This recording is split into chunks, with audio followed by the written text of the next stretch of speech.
Selamat datang ke ITTV. Saya Cikgu Ratigah, Cikgu Matematik Tingkatan 3. Topik hari ini ialah hukum indeks, iaitu sambungan daripada pelajaran yang lepas.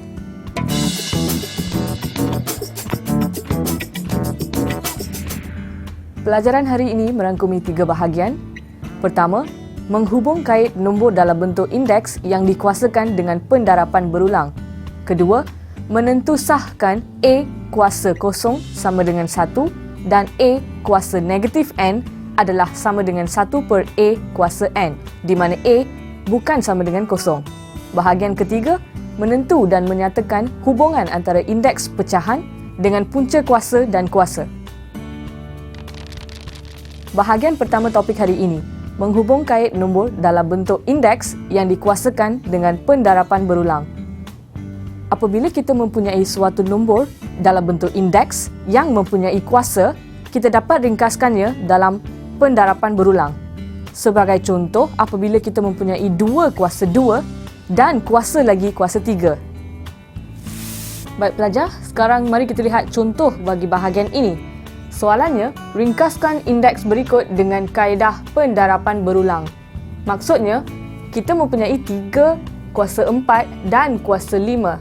Kita tahu apabila 3 kuasa 4 maksudnya adalah 3 didarabkan sebanyak 4 kali. Jadi kita ada 3 darab 3 darab 3 dan darab 3 sebanyak 4 kali. Dan kuasa lagi 5 maksudnya kita harus ulang 3 yang didarabkan 4 kali sebanyak 5 kali. Maksudnya yang ini set pertama dan darab lagi dengan 3 yang didarabkan 4 kali sebanyak 3 kali lagi.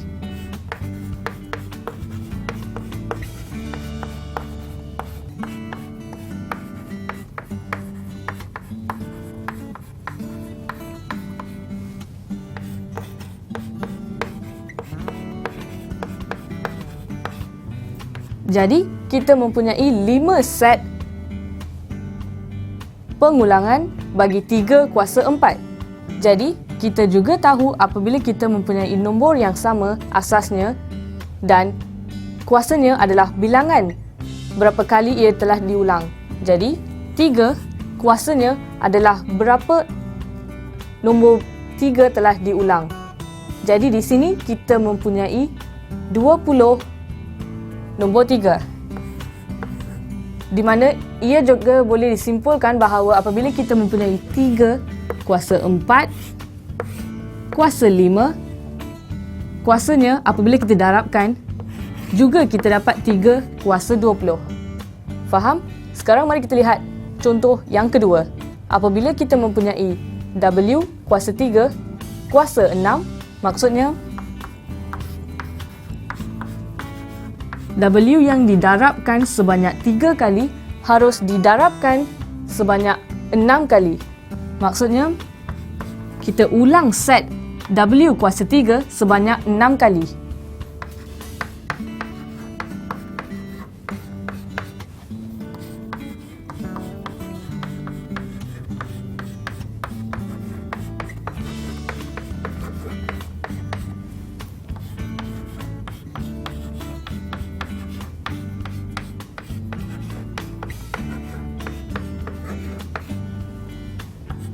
Jadi kita mempunyai W kuasa 3 sebanyak 6 kali diulang dan jumlah bilangan W yang telah diulang adalah sebanyak 18 kali. Sekali lagi kita dapat simpulkan bahawa W kuasa 3 kuasa lagi 6 juga sama dengan W kuasa 18, iaitu apabila indeksnya telah didarab. Faham? Jadi kita dapat ringkaskan apabila kita mempunyai suatu nombor bentuk indeks yang berkuasa dengan pendarapan indeksnya. Oleh itu, kita dapat hukum yang ketiga, iaitu apabila kita mempunyai A kuasa M kuasa N adalah sama dengan A kuasa M darab N. Berdasarkan contoh yang telah kita lihat tadi, kita dapat simpulkan bahawa apabila kita mempunyai A kuasa M dan kuasa N, ia adalah bersamaan dengan A kuasa M darab N. Jadi, soalan A, kita ada 3 kuasa 4 kuasa 5. Juga bersamaan dengan 4 darab 5. Jadi, jawapannya adalah 3 kuasa 20. Soalan B, 7 kuasa 2 dan kuasa 4. Jadi, 7 kuasa 2 darab dengan 4. Dan jawapannya adalah 7 kuasa 8. Mari kita lihat soalan C. W kuasa 3 kuasa 6. Jadi, W kuasa 3 darab 6. Dan jawapannya adalah W kuasa 18. Bagi soalan D, kita ada U kuasa 4 dan kuasa V. Sama juga, asasnya adalah U dan indeksnya ataupun kuasa 4 darab dengan V. Jadi jawapannya U kuasa 4V. Inilah jawapannya. Faham? Bahagian kedua topik hari ini menentusahkan A kuasa kosong adalah sama dengan 1 dan A kuasa negatif N sama dengan 1 per A kuasa N, di mana A bukan kosong. Bagi bahagian ini, sifat pertama yang kita akan lihat ialah apabila A kuasa kosong, iaitu sama dengan 1, di mana A tidak boleh sama dengan kosong. Sekarang, mari kita lihat contoh bagi bahagian ini. Tuliskan sebagai satu indeks bagi berikut. Soalan A, 2 kuasa 3 bahagi 2 kuasa 3.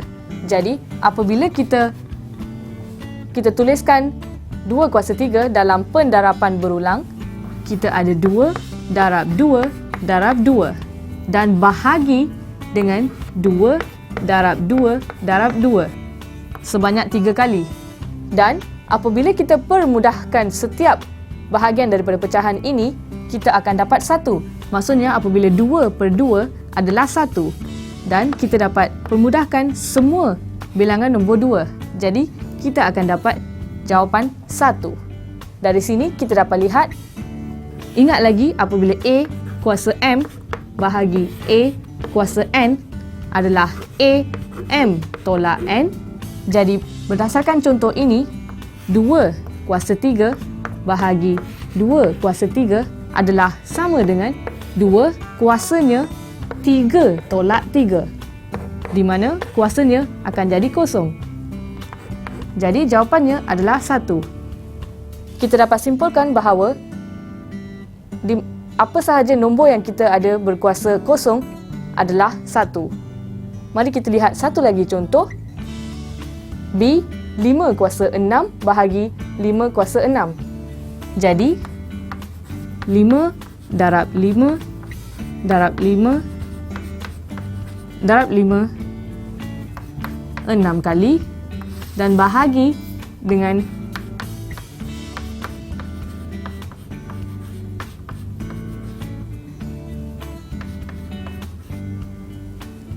5 diulangi 6 kali. Dan kita dapat permudahkan setiap nombor 5 di pecahan ini, di mana bakinya atau jawapannya adalah 1.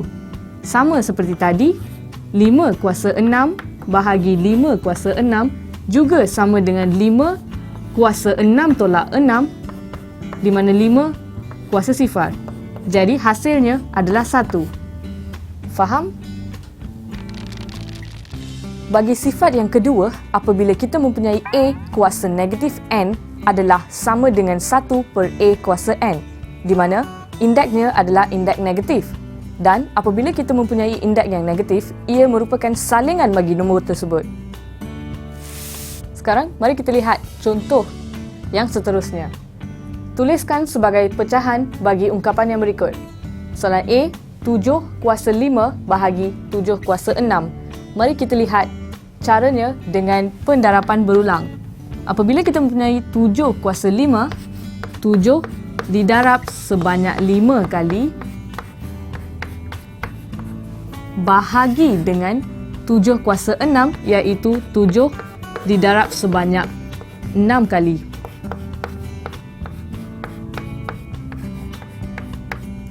Sekarang, untuk permudahkannya,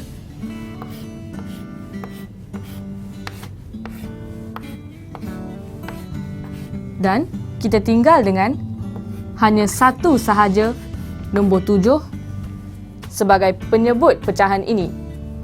Jadi, dan lagi satu cara untuk kita selesaikan ini adalah apabila kita mempunyai 7 kuasa 5 bahagi 7 kuasa 6 juga sama dengan 7, 5 tolak 6, jadi 7 kuasa negatif 1. Jadi, apabila kita mempunyai negatif kuasanya, ia juga dapat ditukarkan sebagai pecahan, di mana A kuasa negatif N adalah sama dengan 1 per A kuasa N, di mana apabila kita mempunyai 7 kuasa negatif 1 juga sama dengan 1 per 7 kuasa 1, dan hasilnya adalah 1 per 7. Faham? Sekarang mari kita lihat contoh yang kedua. B, kita mempunyai C kuasa 4 bahagi C kuasa 2 bahagi C kuasa 3 dan bahagi C. Untuk permudahkannya, C apabila bahagi, kita harus tolakkan indeksnya. Jadi, 4 tolak 2 tolak 3 dan tolak 1. Apabila kuasanya tidak ditulis, ia bermaksud C kuasa 1. Apabila kita mempunyai C kuasa 4 tolak 2 tolak 3 tolak 1 adalah sama dengan C kuasa negatif 2. Ia juga bersamaan dengan 1 per C kuasa 2. Beginilah caranya. Faham? Bahagian ketiga topik hari ini, menentu dan menyatakan hubungan antara indeks pecahan dengan punca kuasa dan kuasa. Bagi bahagian ini, kita akan lihat dua kes. Yang pertama adalah hubungan dengan punca kuasa sahaja. Sekarang mari kita lihat contoh yang diberi. Nilaikan berikut. A 9 kuasa 1 per 2. Apabila kita mempunyai kuasa yang pecahan 1 per 2, maksudnya 9 punca kuasa 2, di mana jawapannya ialah 3. Mari kita lihat contoh yang seterusnya. 16 kuasa 1 per 4, di mana 1 per 4 bermaksud 16 punca kuasa 4, di mana hasilnya adalah 2. Ingat, apabila kita mempunyai kuasa yang berbentuk pecahan 1 per 4 dan ia bermaksud punca kuasa bagi nombor tersebut. Faham? Maka kita dapat simpulkan apabila kita mempunyai suatu nombor, sebagai contoh M punca kuasa N adalah sama dengan M kuasa 1 per N. Seterusnya, bagi kes kedua, kita akan lihat hubungan antara punca kuasa dan kuasa. Baik pelajar, mari kita lihat contoh yang seterusnya. Ungkapkan berikut dalam bentuk indeks. Di sini kita mempunyai 8 kuasa 2 punca kuasa 3. Untuk kita imbas kembali, apabila kita mempunyai suatu nombor A kuasa M dan punca kuasa N juga bersamaan dengan kuasa dalam bentuk pecahan, iaitu M sebagai pengangka bagi pecahan dan punca kuasanya N sebagai penyebut bagi pecahan itu. Jadi, nombor asas adalah 8 dan bagi pecahan sebagai kuasa, kita ada 2 per 3, iaitu 2 kuasa bagi 8 dan 3 punca kuasa bagi 8. Jadi, mari kita lihat contoh yang seterusnya. Apabila kita mempunyai asas nombor 5 dan kuasanya adalah 3 per 4, di mana 4 ialah punca kuasa bagi 5 tadi. Faham? Baik pelajar, cikgu telah sediakan suatu latihan. Mari kita lihat soalan-soalannya. Soalan pertama, tentukan nilai bagi setiap indeks berikut tanpa menggunakan kalkulator. A, 3 kuasa negatif 2. B, negatif 5 kuasa negatif 4. C, 4 kuasa kosong. D, 27 per 64 kuasa 2 per 3. E, 9 kuasa negatif 3 per 2. Sekarang mari kita lihat soalan kedua. Tukarkan berikut kepada bentuk indeks. Soalan A, W punca kuasa 2. B, Y punca kuasa X. C, X kuasa Z punca kuasa Y, D, M punca kuasa N kuasa P. Soalan ketiga. Tukarkan berikut kepada pecahan. A. M kuasa negatif 4, B. 5 kuasa negatif Q, C. R kuasa negatif S.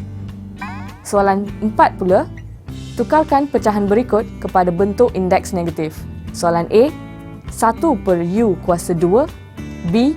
1 per V kuasa X. Soalan C. 1 per S punca kuasa T. Soalan D. 1 per K kuasa H punca kuasa 2, E. 1 per P punca kuasa Q kuasa R. Sekarang, cikgu akan bagi kamu masa untuk cuba latihan ini dan kita akan lihat jawapannya bersama-sama nanti.